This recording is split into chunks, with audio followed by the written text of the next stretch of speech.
It's all yours, brother. Hey, good morning, Brent. JJ, what's going on there, dude? Hey, just another beautiful day here in the Napa Valley. How about you? Of course. I mean, you say it every day. Every day, just another beautiful day in the Napa Valley. And of course, my response is, you're so freaking spoiled. No doubt about it. You know, when you turn the cold water tap on in your house, you know, red wine pours out of it. Oh, it's the Cabernet. It's the 2012 Francais something. Okay. All right. Yeah. Comes with every house. Anyway. Very nice. What's up? What's up today, man? We are on this new venture that we are introducing to people and players, and it's called Gold Ball Hunting. And we are doing this to help out some different types of players. First and foremost, those players that are out there playing the senior national tournaments and maybe struggling with first and second rounds, trying to get over that hump. And so we've got ideas for them, as well as maybe you just want to go up a level in your league play and not sure how to actually do that. And then maybe you just want to be the king of the court in your weekly group evening match play, and you just want to be the guy. You want to be the guy on the court. I am the man. Yeah, that of my after group. your 3-set little mix-up where you each play with each other, you know, for 3 sets, and at the end of the night, whoever won all 3 sets doesn't buy. Maybe you want to go 2-3 weeks without having to buy the beer. I don't know. You know, could be that little edge where you feel like That's a good one. These guys are going to be buying me now for the rest of the summer, right? You got bragging rights. Bragging rights, yeah. So anyway, that's what goldballhunting.com is all about. And well, you know, the other thing too is one of the things we've got for everyone is we'd love to be able to stay in touch with you more than just you kind of finding us from time to time, either on YouTube with these videos or in the podcast. We'd love to get you on our email list, on our goldballhunting.com email list, because we've got something that we want to give you. We got a private video. It is free, but it's private. It's and the only way you can get it is if you, in exchange for getting on our email list. We promise no spam. But it's a video that Jeff and I recorded about confidence, sort of generically in tennis. What is confidence? How do you build it? And how do you know once you've got it? And so it's a way of sort of looking at it a little bit more tangibly than this kind of, I've got to go find the zone. I've got to go find this place that is like, you know, no one knows about it. Right. So we encourage you guys below the video when you're done today, just go ahead and click the link, and you'll get over to goldballhunting.com. If you're listening to this through the podcast, just go to goldballhunting.com and you can jump on that email list. So with that said, I know, man, I'm on the hot seat today. And it's you. It's your turn to try to make me really nervous, because this is unscripted. We don't really know from day to day. Yeah. How nervous I'm going to get. Make you squirm. Yes. I don't think this is a squirming question though. Okay. All right. But hopefully it's going to give us, give our players out there some more insight, because that's really what we're trying to do here, is give our experiences, you know, the boots on the ground in the trenches. Here's what happened. Here's what actually happened. And by the way, you came up with what I really want to use as our tagline today. We were watching another guy's video. Jeff turned me on to this guy's video last night. I watched it, and then you came back this morning, and the tagline is all Shawshank all day.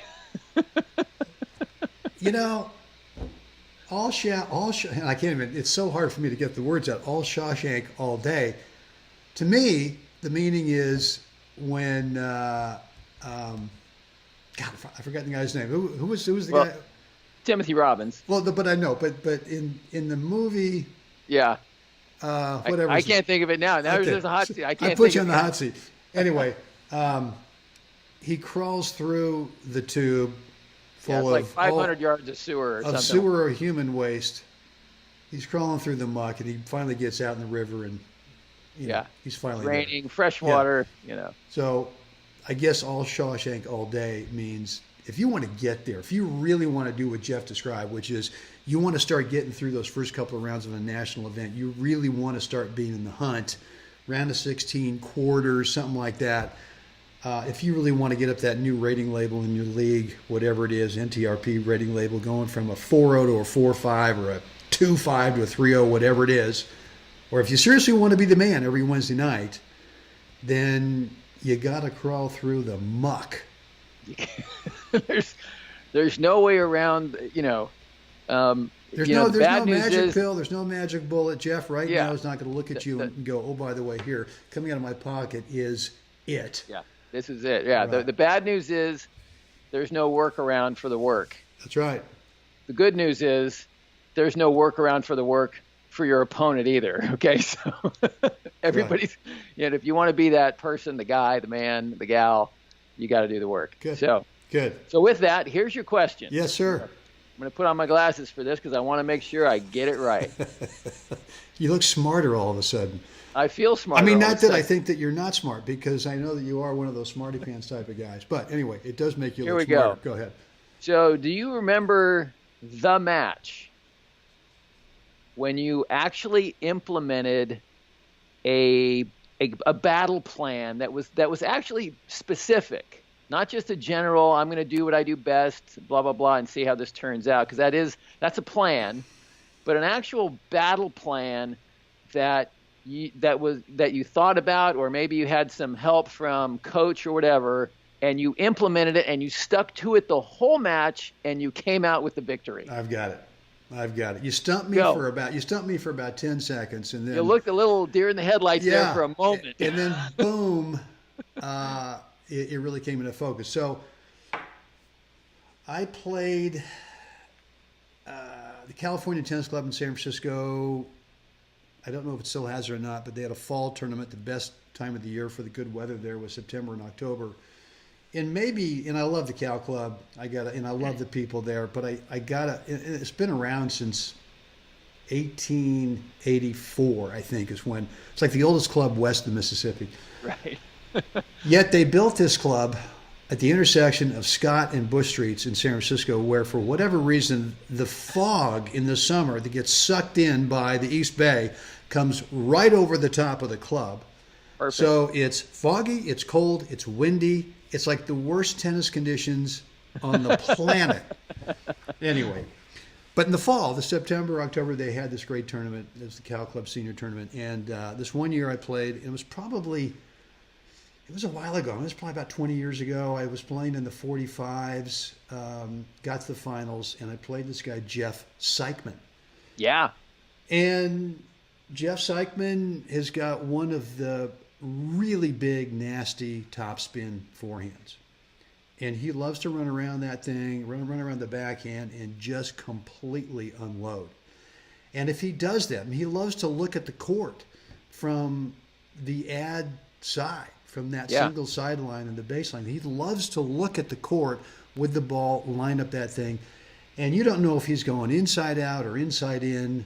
But it doesn't matter, because wherever he's going, it is large.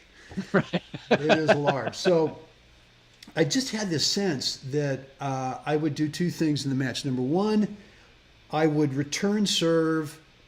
I would just chip and charge and not get into a rally with this guy where he would have a chance to get it. The other thing I would do is, if I did have to get in a rally, is I would not try to find his backhand. I would try to go really wide over his forehand, because I felt, I did the same thing in the serve, I felt that, especially in my second serve, that he loved to move to his left, right-handed guy. He loved to move to his left to set up that forehand. Right. And when he did it, he was way better than if he moved to his right. I'm not saying that when he moved to his right, his forehand was no good. But there is a difference there, though, in the response you get, and the nuance of that difference is the separation of winning and losing, though. Well, and for me, what it did, it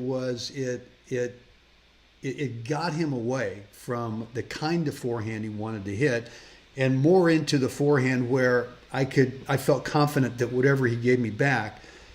If I was quick to jump on that ball, I had the lower 40 into that ad side quadrant to do whatever I wanted to do. What I wanted to just chip it and slice it, or maybe drop it, or if he gave me a forehand, at least roll it up the line. Where now he had to go running to go play a backhand, and not be able to run around it. So I squeaked out the first set in a breaker, and then I won the second set going away 6-2. Yeah. And that was one of the few matches where I really thought to myself before the match, and I didn't have any coaching from anyone. I'd seen this guy play, and that was the first time I ever been on the court with a guy. Right. And sort of felt that big thunder coming out of that runaround forehand. Yeah. And said, or at least I'd seen it, and I just said, I don't want to feel it. Right. So that was my strategy, and I stuck to it. That's great, though. And it worked. I think it's I think it's critical too. You squeaked out the first set, 7-6 in the breaker, and I think for our listeners, it's critical to know, battle plans don't mean that you win 6-0, 6-1. Battle plans mean that you have just the slightest edge sometimes, and that slightest edge only reveals itself at the moments of the most pressure of having to, create opportunity, having to deal with a ball that really is not my favorite. That's when things start to really flush out in battle plans. And so it's important, I think, for players to realize that battle plans, again, don't mean a 6-0, 6-1 victory, barely broke a sweat, everything's cool. It a lot of times means that if I'm going to beat this guy, I'm going to have to stick with this. I'm going to have to, again, we're going to go all Shawshank all day.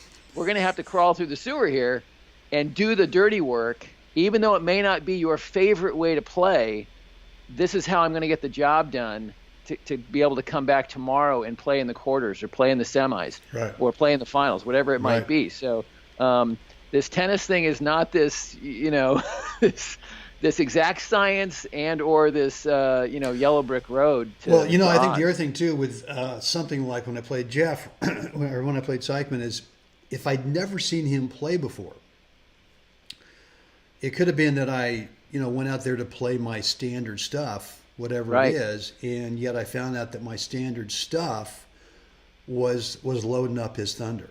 Right. Would have just been feeding them. I'm just feeding the monster. Right? And I think in the past what I might have done is I go, well, I got to go bigger over there so he can't run around. And by going bigger over there, you end up making errors and just giving away points. As opposed to, well, let's kind of probe to see, well, what happens if I just throw it way over there to the deuce side? Does he have the same kind of thunder over there as he does? And I think that takes an experienced guy to go, well, let's try that. Let's probe with that, as opposed to, well, God, man, that run around forehand so good. I just got to really make sure I go much closer to that single sideline in the ad side, so he can't do it. And sorry, dude, that one was a little bit sometimes, wide. Sometimes I think I mentioned this in another video. Sometimes you got to go through the front door to be able to access what might be the slightly weaker side or the go-to play, and so you've got to survive that first, assault into their big weapon. Right. Knowing that you have access to the other side now. So great job. So that's I'm sitting here actually shaking a little bit because I'm nervous that I got, thank God. Thank God. And great win because, that was a big win for me. That was, and we've talked about this recently. In fact, we do talk about this on the Confidence, the private free video Confidence is the word belief. And that belief is relative to where you are on the path of kind of moving the needle towards becoming a better player or being a better player. But that day for me was, and it might have been less about beating Jeff Seichmann as it was about, wait a minute, man, I actually came up with a strategy today that I really, not known to do. I'm not one of these guys that goes and studies film and goes and watch these guys. And even if I watch these guys, I maybe not smart enough to be able to figure out, well, this little thing over here would be better than, whatever. So, Right. but that to me was an epiphany moment, an aha moment after the match of going, sometimes you can throw a little, and that wasn't a huge strategy. It was just a little thing that though. That I can do. I mean, I could do this. Not like I'm saying, well, I've got to go full Western on this forehand. Right. And I got a windshield wipe, and even though it's not raining, as you said, Right. The what's that stuff we put on the windows? The X. Rain X. Yeah, the Rain X. Rain X. I don't need the Rain X today, man. All I need to do is just get it over there to that deuce side, and let's see what happens. I think a good word for the players to understand here is adaptability, coupled with your toolbox. So you played this match, though. You didn't reach into your toolbox hoping for some other tool that either you don't use very well, you don't know how to use it very well, so you didn't go there where I think I should try doing this, even though it's something that you're not really good at. You used your tools that you had to formulate a plan that you could actually execute. Without thinking, well, let's see, what would Rafa do? Right. So that's not it's a tool. Great.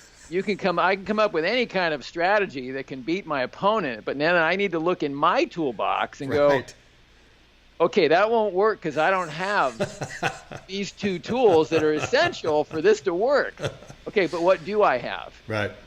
And so that's when, some of the other, talks we've had, knowing your skill set, knowing your toolbox, and then knowing how to use some of those tools in different ways that maybe you haven't thought of. That you don't have to reinvent your backhand slice.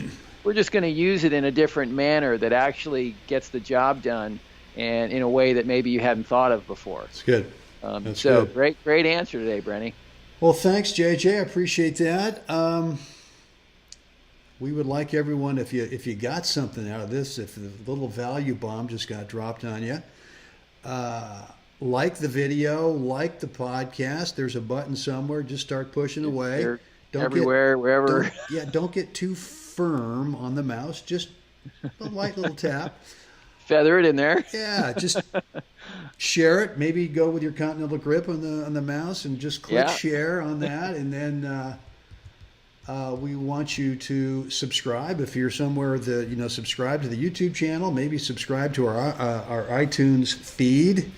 Certainly go over and get subscribed to our email list so you get this great free video, private but free, on how to build confidence. And then the last thing, of course, we'd love to read and respond to your comments or questions down below the video. What else? Have a fantastic day. Oh, that's right. That's right. Get out there today and help someone else have an amazing day, guys. So thanks for being with us, Jeff. We'll do this again tomorrow, man. Can't wait.